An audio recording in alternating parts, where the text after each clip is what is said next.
এবারের ভোটে আপনাকে মানুষ কেন বেছে নেবে? ভারতবর্ষের 543টা সংসদের মধ্যে, লোকসভার মধ্যে আজকে ড্যাম হারবার প্রথম স্থান অধিকার করেছে উন্নয়নের দিকে। তাই ফলতা বিধানসভায় যেভাবে উন্নয়ন হয়েছে, একই সঙ্গে আমাদের প্রিয় নেতা অভিষেক ব্যানার্জি মহাশয় আমাদের যেভাবে নির্দেশ আদেশ দিয়েছেন, সারা বছর প্রতিটা মুহূর্ত আমরা মানুষের সঙ্গে থেকে, মানুষের পাশে থেকে, মানুষের সুখ দুঃখের সাথী হয়ে বিপদের বন্ধু হিসাবে কাজ করেছি।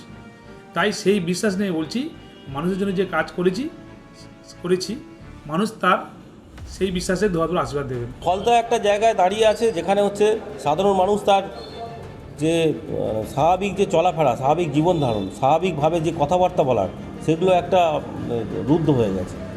তাই ফলতায় যা করতে হবে, যা বসবাস করতে হবে, যা বলতে হবে, সব তিনি যা ঠিক করে দেবেন, ফলতায় তৃণমূল পার্টির যিনি আছেন উনি যা ঠিক করে দেবেন সেই রকম অনুযায়ী চলতে হবে। মানুষও নিস্তার চাইছে ফলতা থেকে। এবং ফলতায় যে কর্মসংস্থানের একটা জায়গা ছিল, যেখানে ফলতা ইকোনমিক জোনে এসে কর্মসংস্থানের জায়গা নষ্ট হয়ে গেছে, তোলাবাজির জন্য সেগুলো সব বন্ধ হয়ে গেছে। 100-র উপরে কোম্পানি ফলতা ছেড়ে অন্য স্টেটে চলে গেছে। ইকোনমিক জোন এখন হচ্ছে একটা ওই ঘাসের আর গরু ছাগলের একটা হচ্ছে আড্ডা হয়ে দাঁড়িয়েছে। এসআইআর কি শাসকের পক্ষে যাবে নাকি বিরোধীদের পক্ষে যাবে? আমরা সারা বছর মানুষের সঙ্গে ছিলাম, মানুষকে সার্ভিস দিয়েছি, পরিষেবা দিয়েছি। তাই মানুষের জন্য যদি আমরা যে উন্নয়ন করে থাকি, মানুষকে যদি আমরা পরিষেবা দিয়ে থাকি, তাই বাংলার মানুষের প্রতি আমাদের বিশ্বাস, ভরসা, আস্থা আছে। মানুষ দুহাত ভরে তৃণমূল কংগ্রেসের জোড়াফুল চিহ্নের প্রার্থীকে দুহাত ভরে আশীর্বাদ দেবেন। এসআইআর ভুয়ো ভোটার তো এরা নিজেরাই করে রেখেছিল, মৃত লোকদের ভোট নাম ছিল, যারা এখান থেকে চলে গেছে অন্য জায়গায়, মানে বসত বাড়ি করে নিয়েছে, সেখানে গিয়ে ভোটার তুলে নিয়েছে, কিন্তু এখান থেকে ভোট কাটেনি। যারা বিবাহিত হয়ে চলে গেছে তাদের নাম রেখে দিয়েছে, মৃত লোকদের রেখে দিয়েছে। এইরকম করে ফলতায় এইরকম 20-25 হাজার ভোট রেখে দিয়েছিল, যেগুলো ছাপ্পা ওরা দিত, সেইগুলো এবার বাদ যাবে। এবং বাদ চলে গেছে অলরেডি, আরও কিছু বাদ যাবে। যাওয়ার ফলে স্বচ্ছ এবং বৈধ যারা ভোটার তারাই ভোট দেবে এবং তৃণমূল নিশ্চিহ্ন হবে ফলতা থেকে। আপনার বিপক্ষ দলের দুর্বলতা কোথায়? বিপক্ষ দলের সবচেয়ে বড় দুর্বলতা হচ্ছে গণতন্ত্রে মানুষ শেষ কথা। তাই বিপক্ষ দল তারা সারা 5 বছর কেউ মানুষের সঙ্গে ছিল না, মানুষের কোনো প্রয়োজনে কাজে লাগেনি।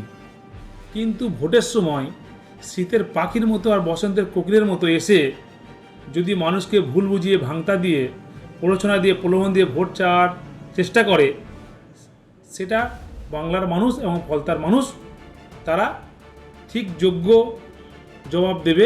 বিপক্ষ দল কিছু নেই, হুমকি ছাড়া আর কিছু নেই এদের। শুধু হুমকি দিচ্ছে, এই ভোট দিতে যাবেন না, মারবো ধরবো, এছাড়া আর কিছু নেই। কিন্তু মানুষ আর এই 26-এ আর ওই হুমকি, ভয়, এইসব আর মানুষ পাত্তা দিচ্ছে না। সাধারণ মানুষ আসবে, ভোট দেবে এবং ভারতীয় জনতা পার্টি 50 থেকে 60 হাজার ভোটে জিতবে। গত 5 বছরে এলাকার উন্নয়ন নিয়ে আপনি কি সন্তুষ্ট? বাংলার মানুষ জানে যে মা মাটি মানুষের সরকার জন্ম থেকে মৃত্যু পর্যন্ত একটা উন্নয়ন করেছেন, প্রকল্প করেছেন মানুষের স্বার্থে। আজকে পথশ্রী, তার মাধ্যমে কত কাজ হয়েছে। আজকে কেন্দ্রীয় আবাস যোজনার টাকা আটকে রেখেছে, অথচ বাংলায় প্রত্যেকটা মানুষকে ঘরের দেওয়ার জন্য, আবাস যোজনায় ঘর দেওয়ার ব্যবস্থা করেছেন আমাদের মমতা ব্যানার্জি মহাশয়। একই সঙ্গে যুবসাথী করেছে, একই সঙ্গে লক্ষ্মী ভাণ্ডার বৃদ্ধি করেছে। তারপরেও কীভাবে ডিএ বাড়ানোর কথা বলেছে, ইমাম মুয়াজ্জিনদের ভাতা বাড়ানোর কথা বলেছে। একটা পর একটা উন্নয়ন করছেন কেন্দ্রের সহযোগিতা ছাড়া। কোনো উন্নয়নই হয়নি গত 5 বছর। শুধু একটাই উন্নয়ন হয়েছে, হুমকির বিভিন্ন রকম উন্নয়ন হয়েছে, এছাড়া কিছু হয়নি। আর এবারে বিজেপি আসবে এবং উন্নয়ন করবে। বিধায়ক নির্বাচিত হলে এই এলাকার মানুষকে আপনি কি প্রতিশ্রুতি দেবেন? এইবারে বিধায়ক হওয়ার পরে আমার প্রথম কাজ, চিন্তাভাবনা, শিক্ষা প্রতিষ্ঠানগুলোকে একটু উন্নত করব এবং কর্মসংস্থানটাকে কীভাবে বৃদ্ধি করা যায় সেই দিকটা লক্ষ্য রাখবো। স্বাস্থ্য ব্যবস্থাটাকে কীভাবে উন্নতি করে সেই দিকটা লক্ষ্য রাখবো।